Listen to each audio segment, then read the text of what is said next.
एक आम इंसान ना दिन भर में औसतन 2617 बार अपना फोन छूता है। 2617 बार? मतलब ये तो सच में बहुत बड़ा नंबर है। हाँ बिल्कुल। और पता है ये कोई अंदाजा या हवा में कही गई बात नहीं है। ये एक बहुत ही कड़वा और चौंकाने वाला डेटा है। जरा सोचिए, सुबह आंख खुलने से लेकर रात को सोने तक हम लोग, मतलब हम सब, हजारों बार बस एक चमकती हुई स्क्रीन को देखते रहते हैं। और फिर दिन के आखिर में हमें लोग शिकायत करते हैं कि हमारे पास समय नहीं है। बिल्कुल सही कहा। लोगों को लगता है कि उनके पास अपने सपनों के लिए, अपनी ग्रोथ के लिए या यहाँ तक कि अपने परिवार के लिए भी समय नहीं है। रात को बिस्तर पर लेटते वक्त ना मन में एक अजीब सा खालीपन महसूस होता है। हाँ, वो भारीपन कि आज मैंने आखिर अचीव ही क्या किया। हाँ वही, लोग दिन भर बुरी तरह बिजी रहते हैं, भाग दौड़ मची रहती है, लेकिन जब बात प्रोडक्टिविटी की आती है ना, तो रिजल्ट बिल्कुल शून्य होता है। और सच बताऊं, मुझे लगता है कि ये टाइम मैनेजमेंट की प्रॉब्लम है ही नहीं। तो फिर ये क्या है? ये पूरी तरह से अटेंशन मैनेजमेंट की प्रॉब्लम है। मतलब हमारे ध्यान को संभालने की दिक्कत। ये एक ऐसा साइकोलॉजिकल ट्रैप है ना, जिसमें आज लगभग हर इंसान अनजाने में जी रहा है।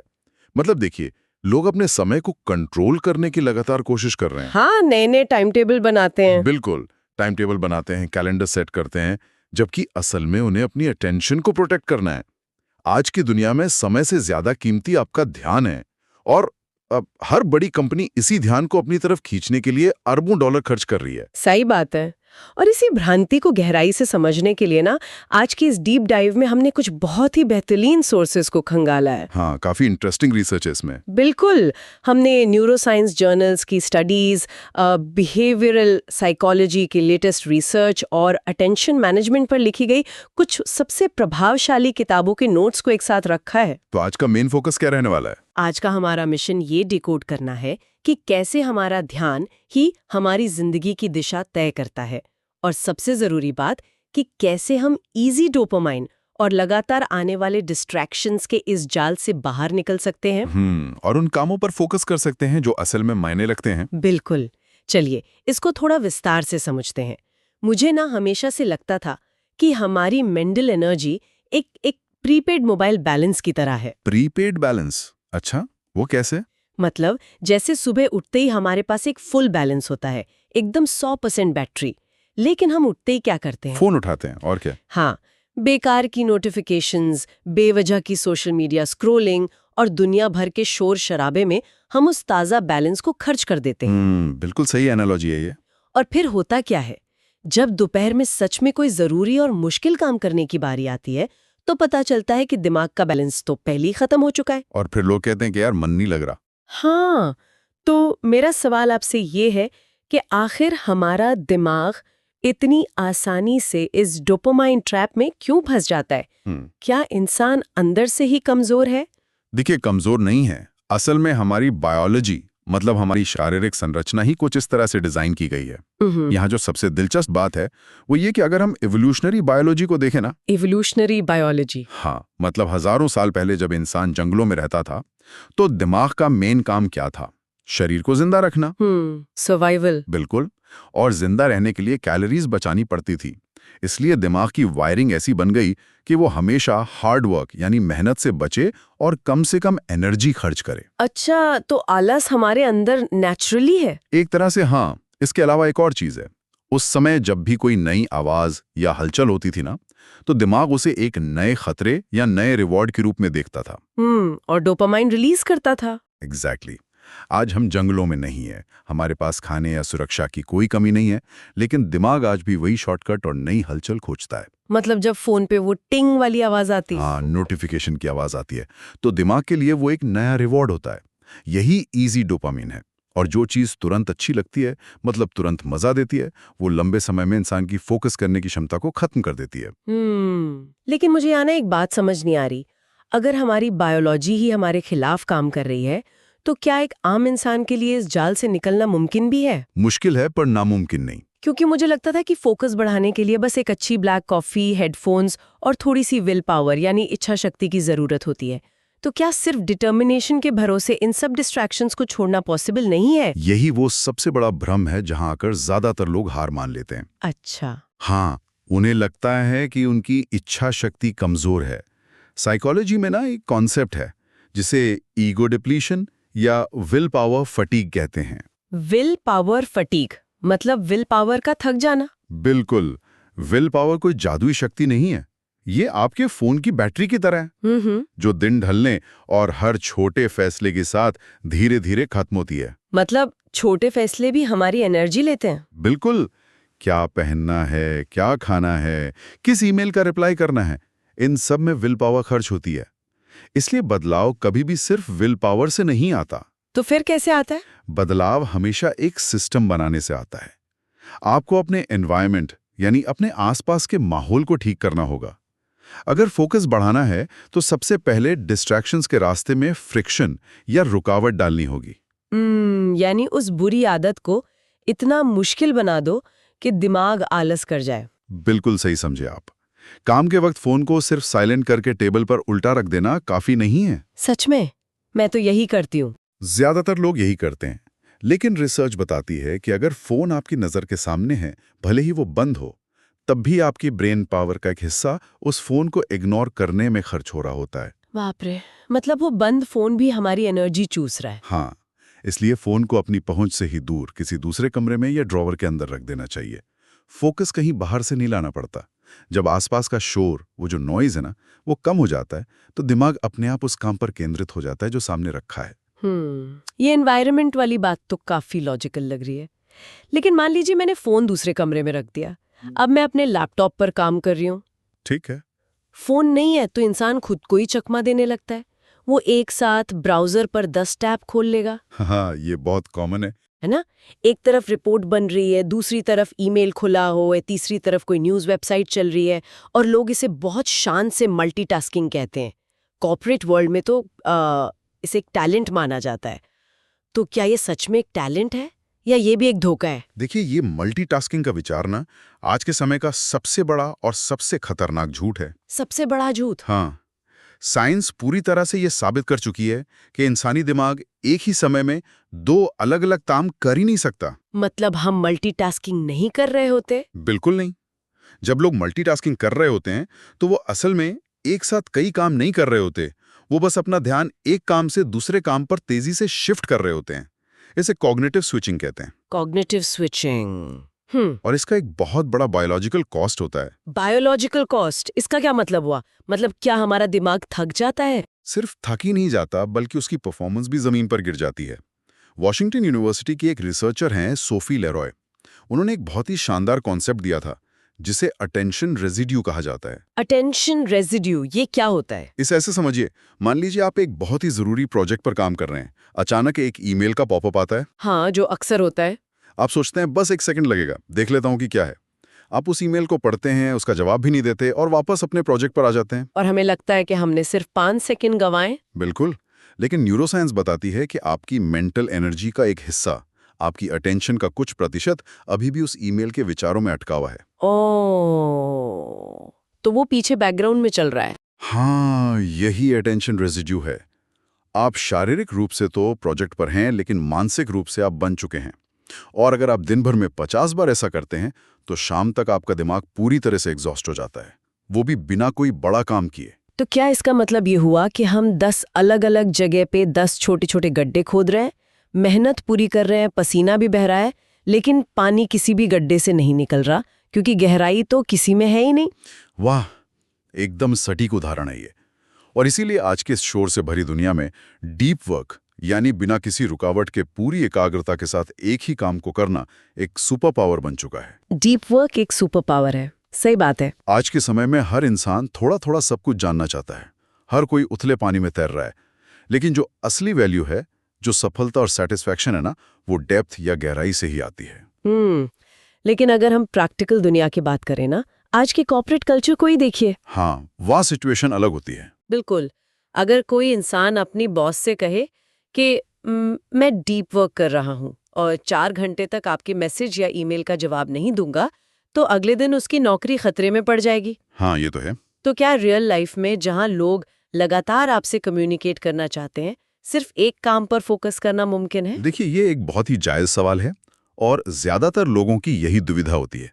पर डीप वर्क का मतलब ये नहीं है कि आप दुनिया से कटकर एक गुफा में बैठ जाएं। तो फिर इसे कैसे अप्लाई करें? इसका मतलब है नॉइज यानी शोर और सिग्नल यानी जो सच में जरूरी है उसके बीच का फर्क समझना। हर ईमेल अर्जेंट नहीं होता, हर मैसेज का जवाब 30 सेकंड के अंदर देना जरूरी नहीं होता। ये बात तो है। हम खुद ही उस प्रेशर को बना लेते हैं। बिल्कुल। आप अपने दिन को बैच कर सकते हैं। मतलब आप तय कर सकते हैं कि मैं सुबह 10 बजे और दोपहर 3 बजे सिर्फ 30-30 मिनट के लिए ईमेल चेक करूंगा। बाकी समय नोटिफिकेशंस बंद रहेंगी। अच्छा, मतलब काम को हिस्सों में बांट लेना। हाँ, और आपको दिन भर में 8 घंटे डीप वर्क नहीं करना है। रिसर्च बताती है कि एक आम इंसान दिन में अधिकतम 3 से 4 घंटे ही डीप फोकस कर सकता है। सिर्फ 3 से 4 घंटे? हाँ, अगर आपने दिन के सिर्फ 2 घंटे भी बिना किसी डिस्ट्रैक्शन के काम कर लिया ना, तो आपकी प्रोडक्टिविटी उन लोगों से कई गुना ज्यादा होगी जो 8 घंटे लगातार मल्टीटास्किंग कर रहे हैं। ये जो 2 घंटे बिना डिस्ट्रैक्शन के बैठने वाली बात है ना, ये सुनने में बहुत आसान लगती है, पर करने में मुश्किल है। बहुत मुश्किल। जब इंसान फोन किनारे रखकर बैठता है और काम थोड़ा भी मुश्किल होने लगता है ना, तो अंदर से एक अजीब सी बेचैनी शुरू हो जाती है। एक बोरियत महसूस होती है। बिल्कुल। ऐसा लगता है कि कुछ मिस हो रहा है। और फिर अपनी जेब से फोन निकालकर 1 सेकंड में उस बोरियत को खत्म करना इतना आसान होता है कि इंसान खुद को रोक ही नहीं पाता। इस फिजिकल बेचैनी का क्या इलाज है? यहाँ जो समझना सबसे जरूरी है वो ये है कि असली ग्रोथ हमेशा उसी बोरियत के पार जाने के बाद शुरू होती है। बोरियत के पार? हाँ, जब हम उस बेचैनी को महसूस करते हैं ना, तो वो असल में हमारे दिमाग के न्यूरॉन्स के रीवायर होने का दर्द होता है। ओहो, मतलब दिमाग बदल रहा होता है उस वक्त। बिल्कुल। हमारा दिमाग हाई डोपामाइन वाली दुनिया का आदी हो चुका है। जब हम उसे वो डोपामाइन नहीं देते तो वो छटपटाता है। लेकिन अगर हम उस अनकंफर्टेबल जोन में खुद को रोक कर रखते हैं, फोन नहीं उठाते और बस उस बोरियत को बर्दाश्त करते हैं, हाँ, तो हम अपने फोकस के दायरे को बढ़ा रहे होते हैं। इसे आप दिमाग की जिमिंग समझ सकते हैं। जब काम मुश्किल लगने लगे और भागने का मन करे और आप फिर भी वहीं टिके रहें, असली लेवल अप वहीं से होता है। मतलब हमें उस बोरियत को एक दुश्मन की तरह नहीं बल्कि एक दोस्त की तरह देखना चाहिए जो हमें ग्रो कर रहा है। एग्जैक्टली। लेकिन कई बार हम इसलिए भी भागते हैं ना क्योंकि हमें रिजल्ट्स तुरंत चाहिए होते हैं। हम सोशल मीडिया खोलते हैं, देखते हैं कि हमारी उम्र के दूसरे लोग कितना पैसा कमा रहे हैं या कितनी छुट्टियां मना रहे हैं, और फिर अपने काम के प्रोसेस से फ्रस्ट्रेशन होने लगती है। हाँ, ये जो दूसरों के साथ टाइमलाइन का कंपैरिजन है ना, ये भी तो फोकस को बहुत बुरी तरह तोड़ता है। बहुत बुरी तरह। हम हमेशा रिजल्ट्स के पीछे बहुत तेजी से भागते हैं, पैसा, सक्सेस, नाम। लेकिन सच ये है कि रिजल्ट्स कभी हमारे कंट्रोल में नहीं होते। सही बात है। कंट्रोल में सिर्फ हमारा प्रोसेस होता है। जब इंसान का फोकस रिजल्ट पर होता है ना, तो वो लगातार तुलना करता है। दूसरों की हाईलाइट रील देखकर अपनी पर्दे के पीछे की जिंदगी से निराश हो जाता है। तो इससे बचें कैसे? फोकस को बचाने का एक बहुत बड़ा नियम है प्रेजेंट मोमेंट में, यानी वर्तमान में जीना। जब आप काम कर रहे हो तो आपके दिमाग में सिर्फ काम होना चाहिए, और जब आप आराम कर रहे हो तो बिना किसी गिल्ट के आराम होना चाहिए। हाँ, ये गिल्ट तो बहुत होता है। हम अक्सर काम करते हुए छुट्टियों के बारे में सोचते हैं और आराम करते हुए पेंडिंग काम की टेंशन लेते हैं। और यही सबसे बड़ी गलती है। और शायद यही वजह है कि बहुत से लोग परफेक्शन के चक्कर में कोई काम शुरू ही नहीं कर पाते। उन्हें लगता है कि जब सब कुछ एकदम परफेक्ट होगा, मूड सही होगा, माहौल सही होगा, तभी वो डीप वर्क करेंगे। एकदम सही पकड़ा आपने। परफेक्शनिज्म असल में काम को टालने का ही एक सोफिस्टिकेटेड तरीका है। असलियत यह है कि इम्परफेक्ट बट कंप्लीट हमेशा उस परफेक्ट काम के इंतजार से बेहतर होता है जो कभी शुरू ही नहीं हुआ। बिल्कुल। अगर मैं अपनी बात करूँ ना, तो जब मैं अपने इस भटकते हुए दिमाग को देखती हूँ तो मुझे ये किसी बिना ट्रेनिंग वाले पपी, मतलब एक छोटे कुत्ते की तरह लगता है। एक पपी की तरह? कैसे? हाँ, मतलब जिसे कभी ट्रेन ना किया गया हो। वो हर छोटी सी आवाज पर भागेगा, हर हिलती हुई चीज पर भौंकेगा और किसी भी एक जगह नहीं टिकेगा। तो क्या इसका मतलब ये है कि हमें अपने दिमाग को बार बार वापस लाना सिखाना होगा? और अगर हाँ, तो ये कैसे किया जाए? क्योंकि कुत्ते को तो आप बेल्ट से खींच सकते हैं, दिमाग को कैसे खींचें? ये एनालॉजी एकदम परफेक्ट है। देखिए, जिस तरह एक छोटे पपी को ट्रेन करते वक्त आप उस पर गुस्सा नहीं करते, उसे मारते नहीं है। हाँ, उसे पुचकार कर लाते हैं। बिल्कुल, प्यार से और बार बार उसे उसकी जगह पर वापस लाते हैं। बिल्कुल वही व्यवहार आपको अपने दिमाग के साथ करना है। दिमाग में कोई खराबी नहीं है, बस उसकी ट्रेनिंग पूरी नहीं है। मतलब हमें खुद पर चिढ़ना नहीं है? बिल्कुल नहीं। जब आप काम करने बैठते हैं तो शुरुआत में दिन में 100 बार आपका ध्यान भटकेगा, उस वक्त आपको खुद पर फ्रस्ट्रेट नहीं होना है, बल्कि उसी वक्त अपनी अवेयरनेस यानी जागरूकता का इस्तेमाल करना है। कैसे? मतलब खुद को क्या बोलें? जब दिमाग कहे बस एक बार इंस्टाग्राम चेक कर लूं, तो खुद से कहना है अभी नहीं, और धीरे से अपने ध्यान को वापस काम पर ले आना है। यानी उस भटकाव को एक फेलियर ना मानकर उसे एक अपॉर्चुनिटी मानना है। एग्जैक्टली। न्यूरोसाइंस में इसे न्यूरोप्लास्टिसिटी कहते हैं। जितनी बार आप अपने भटकते हुए ध्यान को पकड़कर वापस लाते हैं ना, आप असल में अपने दिमाग के उन न्यूरल पाथवेज को मजबूत कर रहे होते हैं जो फोकस के लिए जिम्मेदार हैं। अरे वाह, मतलब दिमाग की एक्सरसाइज हो रही है। हाँ, हर बार जब आप डिस्ट्रैक्शन को नो बोलते हैं तो आपका दिमाग फोकस करने में पहले से थोड़ा बेहतर हो जाता है। ये सच्ची में एक बाइसेप कर्ल लगाने जैसा है। तो ये कोई एक दिन का काम नहीं है, ये एक निरंतर चलने वाली प्रक्रिया है। बिल्कुल। लेकिन चलिए एक आखिरी सिचुएशन पर बात करते हैं। मान लीजिए किसी इंसान ने अपना एनवायरनमेंट भी ठीक कर लिया, फोन भी दूसरे कमरे में लग दिया, उसे अटेंशन रेजिड्यू का भी पता है, ठीक है। लेकिन फिर भी जब वो कुर्सी पर बैठता है ना, तो अंदर से काम करने की कोई ड्राइव ही नहीं आती। सिस्टम मौजूद है लेकिन फोकस नहीं है। ऐसा क्यों होता है? ऐसा तब होता है जब इंसान के पास एक स्ट्रांग वाई नहीं होता, मतलब एक ठोस वजह। वजह की कमी। हाँ, फोकस सिर्फ बाहर के माहौल को ठीक करने से नहीं आता, वो अंदर की क्लैरिटी से भी आता है। साइकोलॉजी ये साफ कहती है कि जब तक किसी इंसान को ये साफ साफ नहीं पता होगा कि वो कोई काम क्यों कर रहा है, तब तक उसका फोकस लंबे समय तक टिक ही नहीं सकता। मतलब अगर मंजिल ही साफ नहीं है तो रास्ते में भटकाव तो होगा ही। बिल्कुल। अगर आपकी वजह कमजोर होगी ना, तो छोटे से छोटा डिस्ट्रैक्शन, थोड़ा सा भी मानसिक दर्द आपको आपके रास्ते से हटा देगा। यानी अगर हमें अपनी मंजिल की अहमियत ही नहीं पता, तो हमें रास्ते में पड़े हर छोटे कंकड़ पत्थर से शिकायत होगी। आज मूड नहीं है, आज मौसम खराब है, आज मोटिवेशन नहीं आ रही। ये सब बहाने तभी आते हैं जब हमारा क्यों कमजोर होता है। बिल्कुल सही। और देखिए, जो लोग अपने मूड के हिसाब से काम करते हैं ना, वो कभी भी कंसिस्टेंट नहीं रह सकते, क्योंकि मूड कभी स्थिर नहीं रहता। हाँ, मूड तो हर घंटे बदलता है। मोटिवेशन एक भावना है, एक इमोशन है, जो एक लहर की तरह आती है और चली जाती है। वो कभी भी धोखा दे सकती है, लेकिन अनुशासन यानी डिसिप्लिन और आपके बनाए हुए सिस्टम हमेशा आपका साथ देते हैं। तो कुल मिलाकर बात यह है कि हमें डिस्ट्रैक्शंस के पूरी तरह खत्म होने का इंतजार नहीं करना है। डिस्ट्रैक्शंस कभी खत्म नहीं होंगे। ये दुनिया, ये इकोनॉमी ऐसी ही बनी है। हमारा लक्ष्य उस शोर से भागना या हिमालय पर चले जाना नहीं है। हमारा लक्ष्य इतना मजबूत और अंदर से इतना शांत बनना है कि उन डिस्ट्रैक्शंस के बीच रहकर भी हमारा फोकस ना टूटे। जो इंसान आज की इस शोर शराबे और उथल-पुथल से भरी दुनिया के बीच भी शांत बैठकर अपने लक्ष्य पर फोकस्ड रह सकता है ना, वही असल में खुद को मास्टर कर पाता है। वाह, ये बहुत ही गहरी और पावरफुल बात है। अगर हम इस पूरी डीप डाइव को समेटें तो एक बात बहुत साफ होकर उभरती है। जिंदगी उतनी कॉम्प्लिकेटेड या उलझी हुई नहीं है जितना हम उसे बना देते हैं। बिल्कुल सही। हम हर बाहर से आने वाली आवाज को सुनकर, हर एक अननेसेसरी नोटिफिकेशन को अपनाकर अपनी जिंदगी को खुद ही मुश्किल बना लेते हैं। फोकस कोई रातों रात होने वाला चमत्कार नहीं है। ये दिन भर में ली गई छोटी छोटी चॉइसेस का नतीजा है। दिन भर में सिर्फ एक डिस्ट्रैक्शन को कम करना और सिर्फ एक जरूरी काम को पूरे ध्यान से करना ही उस बड़े बदलाव की पहली सीढ़ी है। और असली जीत किसी और को पीछे छोड़ना नहीं है।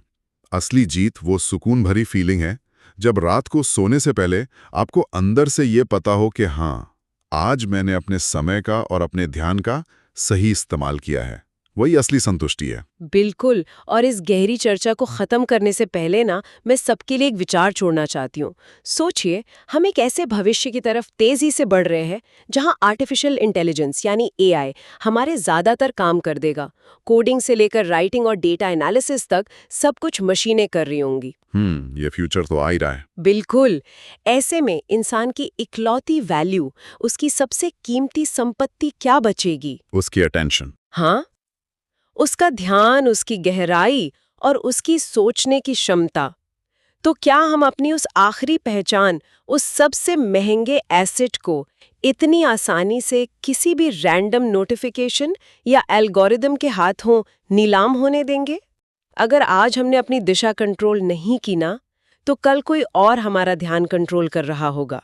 बहुत ही सोचने वाली बात है ये। अगर आज की ये डीप डाइव आपको सोचने पर मजबूर कर गई हो, तो इसे उन लोगों के साथ जरूर शेयर करें जिन्हें इस वक्त अपने बिखरे हुए ध्यान को समेटने की सबसे ज्यादा जरूरत है। अगर वीडियो पसंद आई हो तो लाइक, शेयर और सब्सक्राइब जरूर करें।